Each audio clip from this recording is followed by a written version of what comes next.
दिल्ली में रेवेन्यू की पोजीशन और इस बीच कुछ सफल प्रयासों के बारे में आपसे चर्चा करनी थी। आप सब जानते हैं कि 2020-21 और 21-22 दोनों कोविड की वजह से रेवेन्यू के पॉइंट ऑफ व्यू से बहुत ज़्यादा अफेक्टेड ईयर रहे हैं। पूरे देश में इकोनॉमिक एक्टिविटीज़ नीचे रहीं लॉकडाउन की वजह से, और उसकी वजह से सरकारों के रेवेन्यू पर भी बहुत बुरा असर पड़ा। दिल्ली के रेवेन्यू पर भी बहुत बुरा असर रहा है इन दिनों। 2020-21 को देखें पिछले साल, तो जो हमारा बजट एस्टिमेट था उससे हमें 41% रेवेन्यू कम मिला। उसका नुकसान ये हुआ कि सैलरीज़ और कोविड रिलेटेड खर्चों को छोड़कर बाकी सारे खर्चे लगभग पूरे साल रुके रहे। 21-22 में देखें तो जो बजट एस्टिमेट्स हैं उनसे अभी 23% नीचे हैं। हम अभी भी 23% नीचे कलेक्शन चल रहा है, जबकि हमने इस साल के लिए बहुत मॉडरेट बजट एस्टिमेट रखे थे, पिछले साल से भी कम एस्टिमेट रखे थे। उसमें भी 23% नीचे चल रहा है टैक्स कलेक्शन, जितना अभी तक होना चाहिए था उसके मुकाबले। तो ये सबके लिए चिंता की बात है। इसीलिए सरकार ने अभी सैलरी और कोविड रिलेटेड खर्चे या हॉस्पिटल रिलेटेड खर्चों को छोड़कर बाकी सब खर्चों पर बहुत अंकुश लगा रखा है। बहुत ही रोक रोक के खर्चा सरकार कर रही है जहाँ भी खर्चा हो रहा है। अगले साल से जीएसटी का कंपनसेशन भी बंद हो जाएगा, दिल्ली सरकार को मिलना, देश भर को राज्यों को मिलना बंद हो जाएगा। दिल्ली सरकार को भी अगले साल से जीएसटी का कंपनसेशन मिलना बंद हो जाएगा। मैं बार बार इस बात को दोहराता रहता हूँ कि केंद्र सरकार से दिल्ली सरकार को ना तो फाइनेंस कमीशन के तहत जो सेंट्रल टैक्सेस के शेयर में 42% मिलता है, सेंट्रल टैक्सेस के कलेक्शन में से 42% राज्यों को दिया जाता है, वो दिल्ली को नहीं दिया जाता। केंद्र सरकार से पिछले 20 साल से एकमुश्त 325 करोड़ रुपए की ग्रांट मिलती है दिल्ली सरकार को, जबकि 1,40,000 करोड़ का करीब टैक्स दिल्ली के लोग सेंट्रल टैक्सेस में देते हैं। तो ये सारी स्थिति इसलिए क्योंकि कोविड के चलते, लॉकडाउन के चलते इकोनॉमिक एक्टिविटीज़ लो हैं और उसकी वजह से टैक्स भी कलेक्शन लो है। आने वाले समय में और भी टफ रहेगा सभी सरकारों के लिए, लेकिन दिल्ली सरकार के लिए क्योंकि केंद्र सरकार से कोई मदद नहीं मिलती है, इसलिए सरकार ने खर्चों पर पूरी तरह से अंकुश लगाया हुआ है। अभी इस साल की रेवेन्यू पोजीशन में देखें, मैंने ओवरऑल बोला 23% नीचे है, जिसमें जीएसटी का कलेक्शन अभी तक जितना होना चाहिए था उसमें 23% नीचे है। वैट का कलेक्शन जितना होना चाहिए था उसमें 25% नीचे है। एक्साइज का कलेक्शन जितना होना चाहिए था अभी तक उसमें 30% नीचे है। स्टैंप के कलेक्शन में 16% नीचे है और मोटर व्हीकल के कलेक्शन में 19% नीचे है। तो ये अभी तक की पोजीशन मैंने आपके सामने रखी। इस बीच एक अच्छी पहल दिल्ली सरकार ने की थी नई एक्साइज पॉलिसी लाने की। नई एक्साइज पॉलिसी के तहत रेवेन्यू बढ़ाने के प्रयासों को अच्छी सफलता मिली है। आपको याद होगा 15 अप्रैल को इसी साल मुख्यमंत्री अरविंद केजरीवाल जी ने दिल्ली की नई एक्साइज पॉलिसी को मंजूरी दी थी।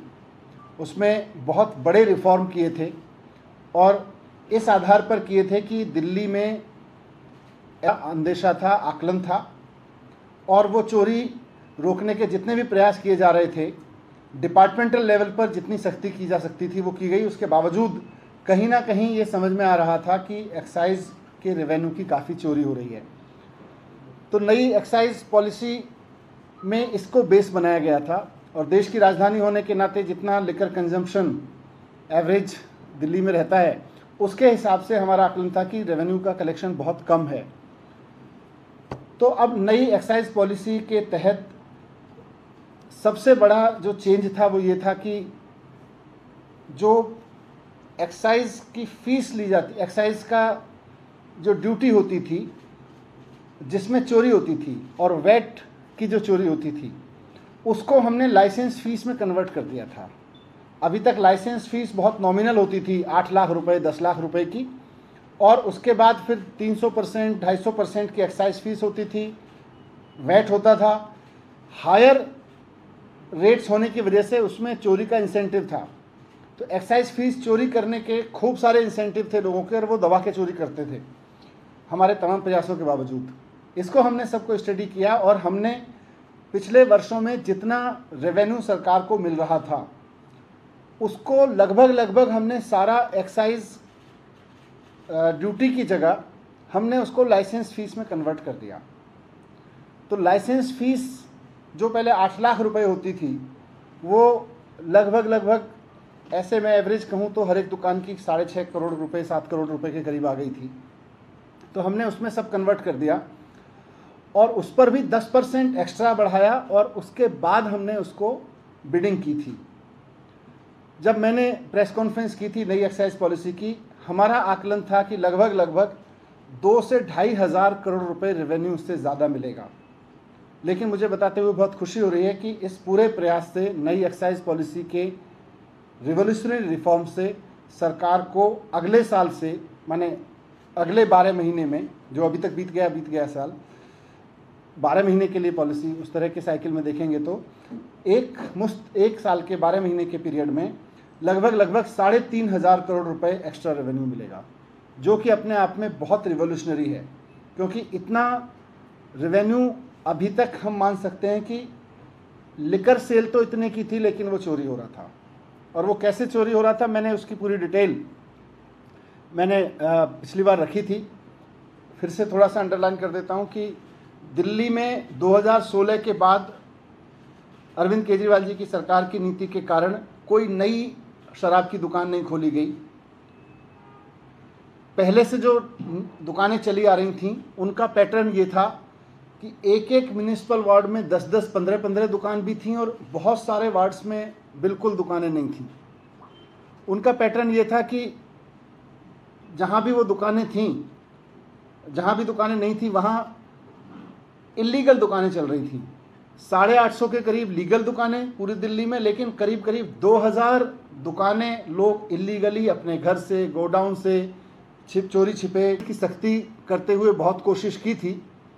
और हमने उसमें जितनी भी कार्रवाई की, लगभग 7 लाख बॉटल शराब तो एक साल में पकड़ी थी, 1864 एफआईआर की थी, और 1000 वाहन हमने जब्त किए थे। ये सब सख्ती करने के बावजूद कहीं ना कहीं यही की टैक्स चोरी उसका बड़ा इंसेंटिव था, इसलिए हमने सारी टैक्स को लाइसेंस फीस में कन्वर्ट कर दिया। अब सरकार को वो पैसा और उससे बढ़ा हुआ पैसा लाइसेंस फीस में मिलेगा। तो 2021 तो बंद एक तरह से लॉकडाउन ईयर था। 5900 करोड़ के अगेंस्ट सरकार को लगभग 10,000 करोड़ का रेवेन्यू मिलेगा, जो कि अपने आप में एक बड़ा जंप होगा। और ये इस बात को साबित करेगा कि सरकार ने जो नई एक्साइज पॉलिसी बनाई वो, और सरकार का जो आकलन था कि बहुत बड़े पैमाने पर लिकर माफिया एक्साइज चोरी कर रहा है, वो इस बात को साबित करता है। क्योंकि आज बहुत फेयर बिडिंग हुई। हमने 32 जोन में बांटा पूरी दिल्ली को, और लगभग 250 बिड्स आई, और उनमें बहुत ट्रांसपेरेंट तरीके से जो भी हाईएस्ट बिडिंग जिसने जोन की उसको बिडिंग मिली उसकी, और सभी बिड्स मिला के सरकार को जो रेवेन्यू मिलेगा लगभग 10,000 करोड़ का मिलेगा, जो कि एक अच्छी हमारे लिए राहत की खबर है। दूसरा ये कि इसके बाद दिल्ली में लिकर सेलिंग और लिकर कंजम्पशन का एक्सपीरियंस बहुत बदलेगा। अभी तक लिकर सेलिंग का जो एक्सपीरियंस है वो ये है कि लोग शराब की बोतल खरीदने जाते हैं दुकान पे, तो वहाँ एक छोटी सी दुकान किसी दड़बे से में नुमा बनी होती है 150 फीट के अहाते में, और खिड़की की उसकी किसी भी दुकान की खिड़की सड़क की तरफ नहीं खुलेगी।